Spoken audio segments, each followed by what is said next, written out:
Number 218, transaction number 3. Rajiv and Sanjeev are partners sharing profit and losses equally. They decided to dissolve their firm on 31st March 2019. The balance sheet of the firm on 31st March 2019 was as under. हमको balance sheet दिया हुआ है liability side और asset side. Next line में mention कर रहा है the assets realised as under. मतलब राजीव और संजीव ने डिसाइड किया कि हमको उनकी बिजनेस जो है वो क्लोज कर देना है, बंद कर देना है. जब भी हम बिजनेस बंद करते हैं तब हम हमारी असेट जो है वो मार्केट में रियलाइज करते हैं, मतलब बेच देते हैं, और वही अमाउंट से पेड करते हैं हमारी लायबिलिटीज. मतलब असेट बेचकर हमको लायबिलिटीज जो है वो पेड कर देना है. एडजस्टमेंट में हमको मेंशन किया असेट्स रियलाइज्ड एज अंडर, मतलब हमने असेट्स मार्केट में रियलाइज किए जिसमें स्टॉक रियलाइज हुआ 18400 से, डेटर्स रियलाइज हुआ 16600 से, बिल्स रिसीवेबल रियलाइज हुआ 1980 से. नेक्स्ट हमको मेंशन कर रहा है Sanjeev agree to take over the building for rupees 80,000 and Raju agree to take over the furniture for rupees 5400. The realisation expenses amounted to rupees 600.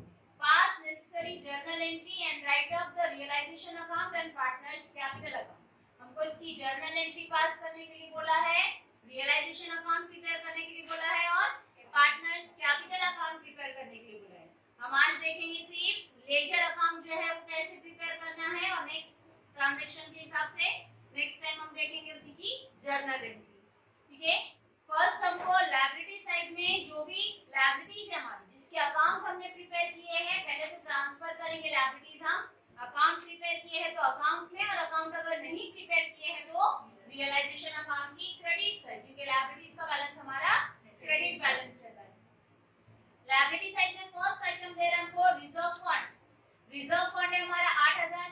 देखो अगर कोई भी रिजर्व है, कोई भी फंड है, जनरल रिजर्व है, प्रोविडेंट फंड है, ठीक है, तो वो हम डिस्ट्रीब्यूट करते हैं पार्टनर्स को उनके रेशो में. पार्टनर्स को डिस्ट्रीब्यूट करते हैं तो यहाँ भी जनरल रिजर्व फंड है तो रिजर्व फंड 8000 हम डिस्ट्रीब्यूट करेंगे राजीव और संजीव को उनके रेशो में. रेशो दोनों का दिया हुआ इक्वल है तो हम भी बताएंगे पार्टनर्स कैपिटल अकाउंट की क्रेडिट साइड, क्योंकि लायबिलिटी का बैलेंस हमारा क्रेडिट रहता है. फर्स्ट हम मेंशन करेंगे बैलेंस ब्रॉट डाउन, उसके बाद बताएंगे बाय रिजर्व फंड 8000 रुपया दिया हुआ है और 8000 रुपया डिस्ट्रीब्यूट करना हमको पार्टनर्स को उनके रेशो में, तो रेशो दिया है दोनों का इक्वल. 8000 है मतलब दोनों को इक्वली डिस्ट्रीब्यूट करेंगे 4000.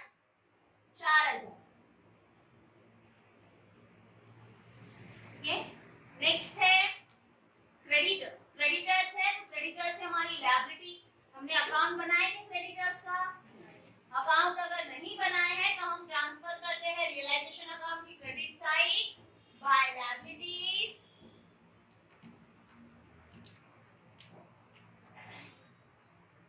क्रेडिटर्स, तो क्रेडिटर्स का अमाउंट दे रहे हैं 12800. नेक्स्ट है बिल्स पेबल 7200.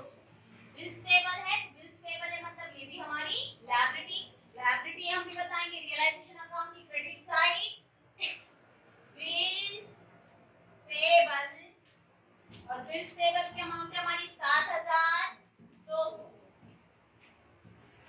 नेक्स्ट है कैपिटल अकाउंट. कैपिटल अकाउंट है राजीव और संजीव का 20000 और 24000, तो हम भी बताएंगे पार्टनर्स का कैपिटल है तो हमने कैपिटल अकाउंट प्रिपेयर किए तो हम भी बताएंगे पार्टनर्स के कैपिटल अकाउंट में. लायबिलिटी हमारी तो हमारा बैलेंस रहेगा क्रेडिट बैलेंस. हमने लिखा हुआ है by balance brought down. Rajiv का कैपिटल दे रहा है 20000 और संजीव का कैपिटल दे रहा है 24000. नेक्स्ट है असेट साइड. असेट साइड जितनी भी असेट्स है सभी असेट्स हम ट्रांसफर करते हैं रियलाइजेशन अकाउंट की डेबिट साइड. जिसके अकाउंट प्रिपेयर है अकाउंट में ट्रांसफर करो, जिसका अकाउंट प्रिपेयर नहीं है रियलाइजेशन अकाउंट में ट्रांसफर करो. तो फर्स्ट आइटम दे रहे हैं असेट साइड में बिल्डिंग है तो हम बताएंगे रियलाइजेशन अकाउंट की debit side to assets building. जो वैल्यू हमारी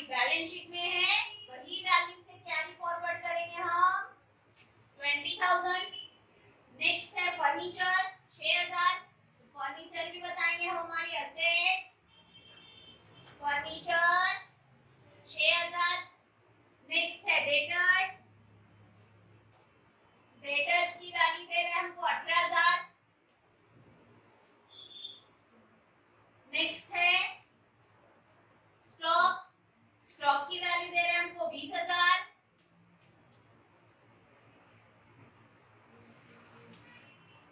नेक्स्ट है बिल्स रिसीवेबल 2000।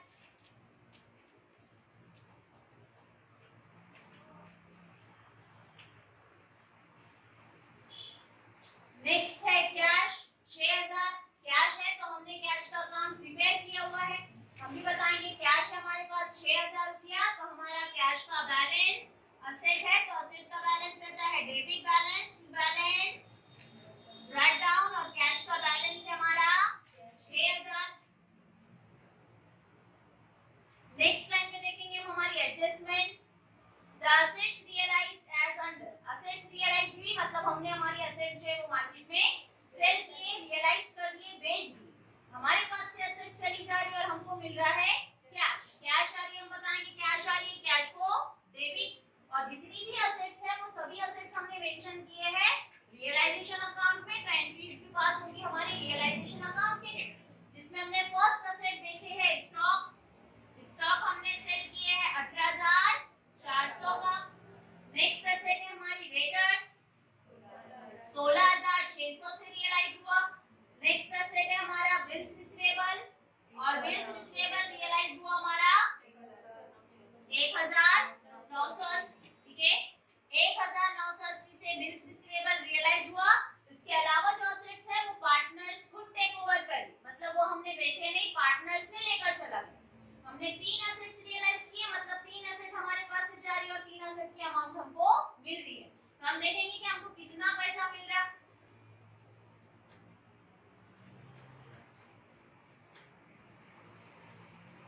36,908। ठीक है, हमने हमारी 3 असेट मार्केट में रियलाइज किए और तीनों असेट्स की रियलाइज वैल्यू हमको मिली 36,980, मतलब 3 असेट्स रियलाइज हुई और हमारे पास पैसा आ रहा है।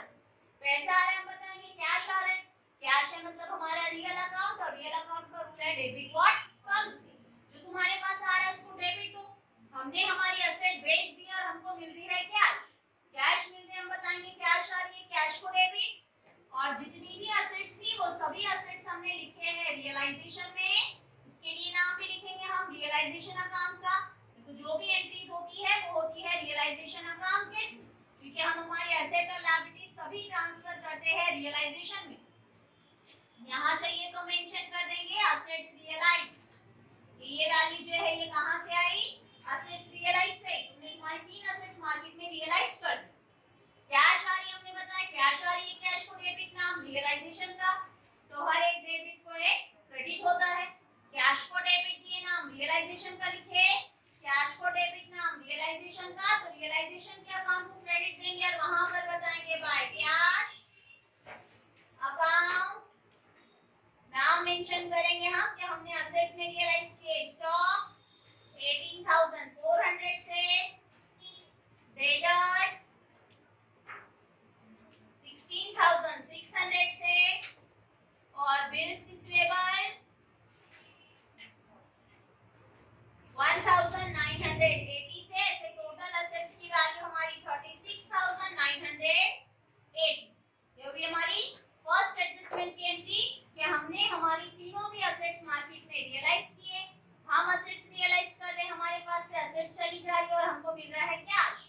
कैश आ रही है, हमने बताया कैश आ रही है, कैश को डेबिट नाम रियलाइजेशन का, कैश को डेबिट दिए नाम रियलाइजेशन का लिखे, तो रियलाइजेशन के अकाउंट को क्रेडिट देंगे, नाम लिखेंगे वहां पर कैश का। ठीक है, उसी के आगे मेंशन किया Sanjeev agree to take over the building for ₹18,000। Sanjeev ने एग्री किया कि वो बिल्डिंग टेक ओवर कर रहा है 18,000 से। उसी के आगे दे रहा है Rajiv agree to take over furniture at ₹5,400। एक पार्टनर ने बिल्डिंग टेक ओवर किया, दूसरे पार्टनर ने फर्नीचर टेक ओवर किया। फर्नीचर है और बिल्डिंग है, मतलब दोनों भी हमारी असेट है, और दोनों भी असेट दोनों पार्टनर्स लेकर चले जाए, तो देखो ये दोनों एंट्रीज हम एक साथ पास कर सकते हैं। ठीक है, ये दोनों भी पार्टनर असेट टेक ओवर कर रहे हैं, तो असेट का बैलेंस हमारा डेबिट बैलेंस, पार्टनर्स लेकर जा रहे तो हम भी बताएंगे पार्टनर्स के अकाउंट में डेबिट साइड दोनों भी एसेट हमने मेंशन किए हैं रियलाइजेशन में। रियलाइजेशन अकाउंट जिसमें राजीव लेकर जा रहा है फर्नीचर 5400 में और संजीव लेकर जा रहा है बिल्डिंग 18,000। ठीक है, देखो हमको मेंशन किया Sanjeev agree to take over building for fees 18,000 and Rajiv agree to take over furniture for fees 5,400। तो हमने बताया राजीव ने फर्नीचर लेकर गया 5,400 में और संजीव ने बिल्डिंग लेकर गया 18,000 में। दोनों भी हमारे एसेट और दोनों भी एसेट हमने मेंशन किए थे रियलाइजेशन में, तो हमने भी दोनों पार्टनर्स को डेबिट दिए नाम रियलाइजेशन का लिखे। दोनों भी पार्टनर्स को डेबिट दिए नाम रियलाइजेशन का लिखे, तो रियलाइजेशन अकाउंट भी प्रिपेयर किया हमने। पार्टनर्स के अकाउंट को डेबिट दिए नाम रियलाइजेशन का लिखे, तो रियलाइजेशन के अकाउंट को क्रेडिट देंगे और नाम लिखेंगे वहां पर पार्टनर्स का बाय राजीव अकाउंट 5,400। जहां चाहिए तो मेंशन कर दो कि राजीव ने टेक ओवर किया है फर्नीचर और बाय संजीव अकाउंट 18,000। यहाँ पर भी चाहिए तो मेंशन कर सकते हैं हम बिल्डिंग।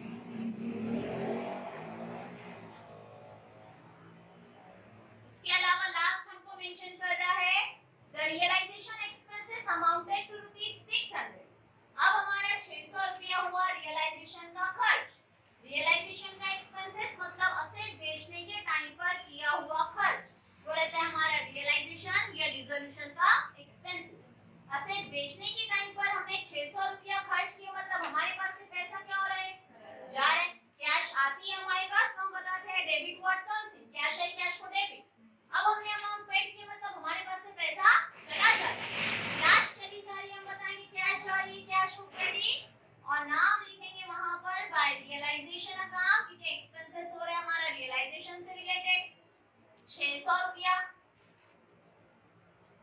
फर्स्ट इफेक्ट हमने किए कैश जा रही है, कैश को क्रेडिट दिए नाम रियलाइजेशन का लिखे, कैश को क्रेडिट दिए नाम रियलाइजेशन का लिखे, तो रियलाइजेशन के अकाउंट को डेबिट देंगे और वहां पर बताएंगे टू कैश अकाउंट। यहां पर चाहिए तो मेंशन कर दो एक्सपेंसेस 600 रुपया। देखो यहाँ पर हमारा ट्रांजैक्शन कंप्लीट होता है, लेकिन हम डिसोल्यूशन कर रहे, हम हमारी कंपनी जो है वो बंद कर रहे, और कंपनी बंद तब कर सकती जब हमने बाहर वालों का पेमेंट कर दिया हुआ है। अब यहाँ पर हमारी आउटसाइड लायबिलिटीज थी, बाहर वाले थे, एक था क्रेडिटर्स, दूसरा था बिल्स पेबल। दोनों से भी रिलेटेड कोई पार्टनर ने लेकर गया क्या, नहीं। दोनों का भी अमाउंट पेड हुआ क्या, नहीं। हमको एडजस्टमेंट में भी नहीं दिया, एडजस्टमेंट में भी नहीं दिया, लेकिन हम कंपनी जो है वो क्लोज करें। एडजस्टमेंट में दिया रहा तब भी हमको लायबिलिटीज पेड करना होती है, और एडजस्टमेंट में अगर नहीं दिया तब भी हमको लायबिलिटीज पेड करना होती है। ठीक है, अगर ये लायबिलिटीज पार्टनर्स टेक ओवर करते थे तब हम पेड नहीं बता देते, तब हम बताते थे कि पार्टनर ने लेकर चला गया, मतलब पार्टनर पे करने वाला। यहाँ पर लायबिलिटी से रिलेटेड कोई इंफॉर्मेशन नहीं, कोई इंफॉर्मेशन नहीं है, मतलब हम कंपनी जब क्लोज करेंगे तो क्लोज करने के टाइम पर हमको पेड करनी रहेंगी हमारी लायबिलिटीज, जो वैल्यू बैलेंस शीट में दी हुई है वही वैल्यू से। तो हमको बैलेंस शीट में क्रेडिटर्स की वैल्यू दिया 12,800 और बिल्स पेबल की वैल्यू दिया 17,200। ठीक है, 17,200 और 12,800 दोनों का अमाउंट अगर मिला कर देते हैं तो टोटल अमाउंट होता है हमारा 20,000 रुपया। मतलब तुम कंपनी जब क्लोज कर रहे हैं तुमको दोनों भी लायबिलिटीज पेड करना है, दोनों भी लायबिलिटीज पेड करने के लिए तुमको चाहिए अमाउंट 20,000 चाहिए, उतना है हमारे पास, मतलब हम लायबिलिटीज जो है वो पेड करेंगे। अमाउंट पेड कर रहे हैं मतलब हमारे पास से पैसा चला जा रहा है। ठीक है, लायबिलिटीज पेड करना है, डिसोल्यूशन करने के टाइम पर हम हमारी कंपनी जो है वो क्लोज कर देंगे, और कंपनी हम क्लोज तभी कर सकते जब तक हमने लायबिलिटीज पेड नहीं की, तब तक हम कंपनी क्लोज नहीं कर सकते। हमको अगर कंपनी क्लोज करना है तो हमको हमारी लायबिलिटीज जो है वो पूरी पेड करना पड़ेगी, मतलब बाहर वालों का देना रहेगा, फिर हम हमारी कंपनी क्लोज कर सकते हैं। अब ये ट्रांजैक्शन में हमको मेंशन नहीं किया, लायबिलिटी से रिलेटेड कोई इंफॉर्मेशन नहीं दी, कुछ भी नहीं बताया कि पेड करना है कि नहीं करना है। तो कोई भी ट्रांजैक्शन अगर लायबिलिटीज पेड करने के लिए बोला हुआ है एडजस्टमेंट में, तो जो वैल्यू दिया है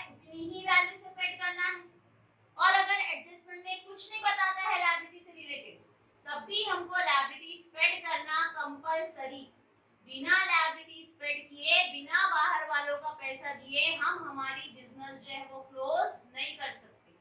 अगर तुमने बिजनेस क्लोज नहीं की, क्लोज करना है, और तुम्हारे बैंक से जो लोन लिया हुआ है 10 लाख रुपए, 10,000 रुपए का, अगर तुमने वो लोन लिया हुआ है, तुम बैंक वालों को ये बोल सकते कि नहीं हमने तो कंपनी जो है हमने तो फॉर्म जो है वो क्लोज कर दिए? नहीं, वो बोलेंगे तुमने कुछ भी किया नहीं, मेरे से लोन लिया हुआ है, मुझे वो लोन पूरा पूरा रिटर्न चाहिए। तुमने जो तुम्हारे सप्लायर्स है, क्रेडिटर्स है, उससे तुमने उधारी में खरीद कर लाए थे गुड्स, उधारी बढ़ गई तुम्हारी 70,000 रुपया हो गई उधारी, अब तुम उसको बोल सकते कि नहीं हमने तो बिजनेस बंद कर दिया, भूल जाओ तुम तुम्हारा पैसा?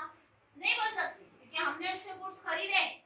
मतलब तुम बिना लायबिलिटीज पेड किए तुम्हारी बिजनेस जो है वो क्लोज नहीं कर सकते। तो हमको लायबिलिटीज जो है बोला रहा तब भी पेड करना है, और अगर नहीं बोलता है तब भी तुमको तुम्हारी लायबिलिटीज पेड करना कंपलसरी, ट्रांजैक्शन में मेंशन नहीं रहेगा। कोई ट्रांजैक्शन में देता है लायबिलिटीज पेड करने के लिए, कोई ट्रांजैक्शंस में कुछ नहीं बोलता। मेंशन नहीं किया हुआ है तो जितनी लायबिलिटीज है पूरी के पूरी अमाउंट से पेड करना है। यहाँ पर दो लायबिलिटीज दी है अपने को, एक क्रेडिटर्स है और दूसरा बिल्स पेबल। क्रेडिटर्स देना है 12,800, बिल्स पेबल देना है 7,200। दोनों का अमाउंट अगर ऐड करते हैं मतलब हमको टोटल बाहर वालों का कितना देना है? 20,000। 20,000 देना है तो हमारे पास है अवेलेबल कैश, हमारे पास अमाउंट है, मतलब हम डायरेक्टली पेड करेंगे। हमारे पास पैसा आता है तो हम बताते हैं डेबिट साइड। अब हमारे पास से पैसा चला जा रहा है, credit what goes out, cash चली जा रही है, हम बताएंगे कैश जा रही है, कैश टू क्रेडिट। और दोनों भी लायबिलिटीज जो है वो हमने मेंशन की है रियलाइजेशन अकाउंट में। रियलाइजेशन अकाउंट यहां चाहिए तो मेंशन कर दो क्रेडिटर्स एंड बिल्स पेबल, दोनों का अमाउंट मिलाकर अमाउंट होता है हमारा 20,000। फर्स्ट एंट्री की हमने कैश अकाउंट को क्रेडिट दिए, नाम रियलाइजेशन का लिखे, कैश को क्रेडिट दिए, नाम रियलाइजेशन का लिखे, तो रियलाइजेशन के अकाउंट को डेबिट देंगे और नाम लिखेंगे वहां पर टू कैश अकाउंट। यहां चाहिए तो मेंशन कर दो क्रेडिटर्स 12,800 और बिल्स पेबल 7,200। टोटल अमाउंट हमारी आउटर में 20,000। ये हुआ हमारा ट्रांजैक्शन कंप्लीट। ट्रांजैक्शन कंप्लीट हुआ तो हम अकाउंट क्लोज करेंगे। अकाउंट क्लोज करने के लिए हम देखेंगे हमारे डेबिट साइड की टोटल और क्रेडिट साइड की टोटल। तो डेबिट और क्रेडिट साइड की टोटल हमारी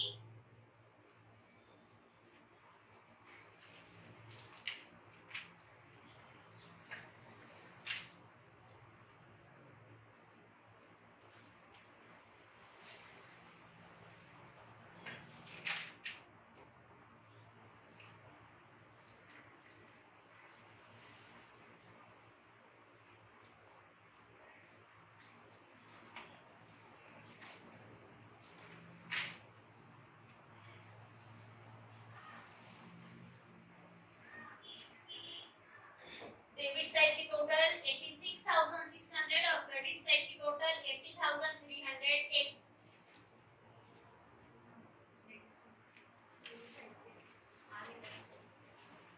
डेबिट साइड की टोटल हमारी हेवी है, ठीक है, डेबिट साइड की टोटल हमारी हेवी है, मतलब एक्सपेंसेस ज्यादा है, इनकम कम है, तो हम बताएंगे डिफरेंस पार्टनर्स को उनके रेशो में bye partners capital account. Difference हम फाइंड करेंगे 86,600 में से माइनस कर देंगे हम 80,380। 80,380 माइनस करेंगे तो हमारा डिफरेंस आता है 5,220, 5,220।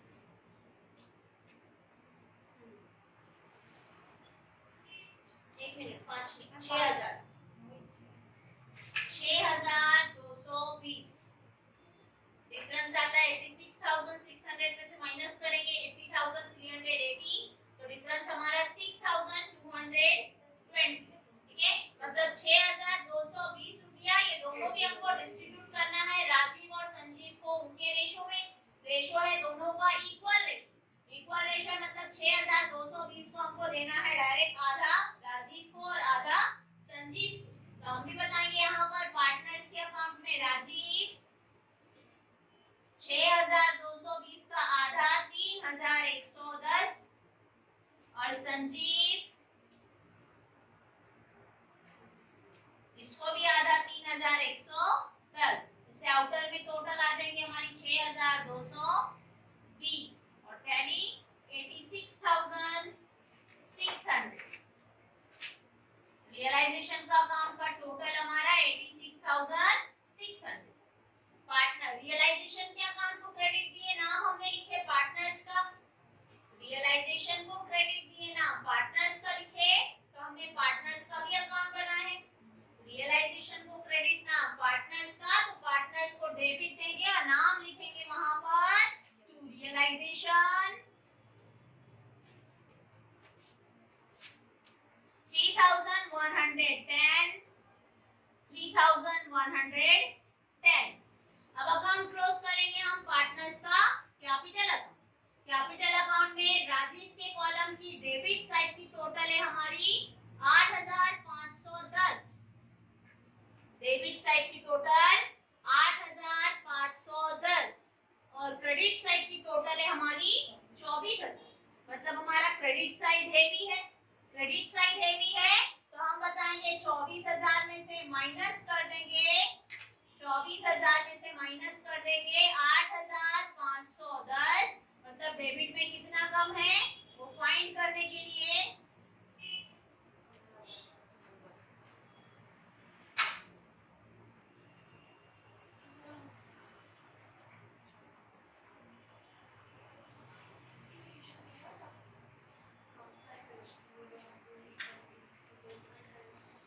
15,490। ठीक है, यहाँ पर हम बताएंगे टू कैश, मतलब राजीव का क्रेडिट बैलेंस ज्यादा था, उसकी क्रेडिट साइड ज्यादा थी 24,000 और डेबिट साइड में अमाउंट कम थी 8,510। Credit side minus debit side, मतलब राजीव का कैपिटल 15,490 रुपया ज्यादा था जितना कैश वो फॉर्म से लेकर चला गया। राजीव के अकाउंट को डेबिट दिए, नाम कैश का लिखे, मतलब हमारी फर्म में से हमने कैश उसको दे दिए।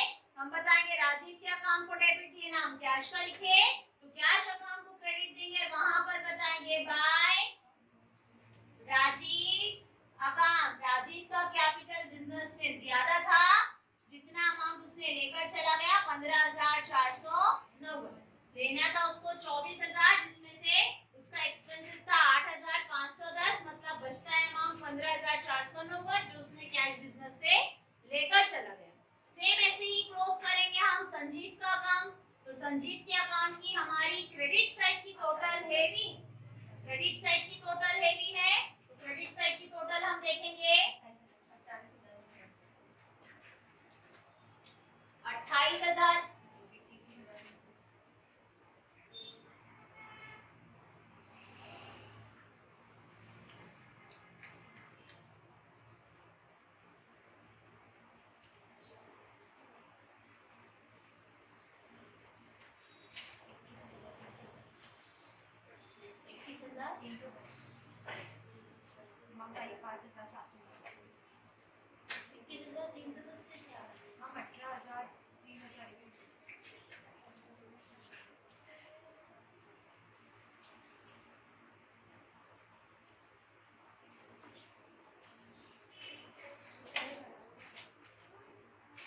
यहाँ पर अमाउंट कितना आ रहा है तुम्हारा 6,890 ना।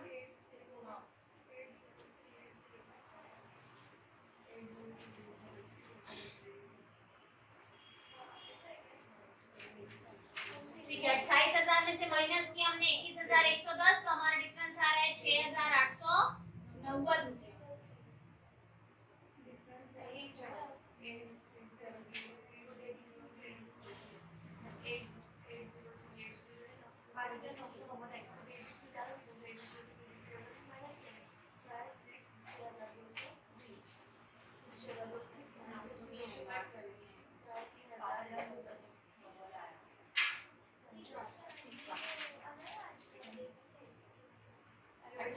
में से 21,110 माइनस हुआ ना, 0 0 0, 10 में से 0 गया, 1 गया 9, फिर ये 10 में से 2 गए 8, 10 में से 8 में से 2 गए 6, 2 में से 2 गए 0।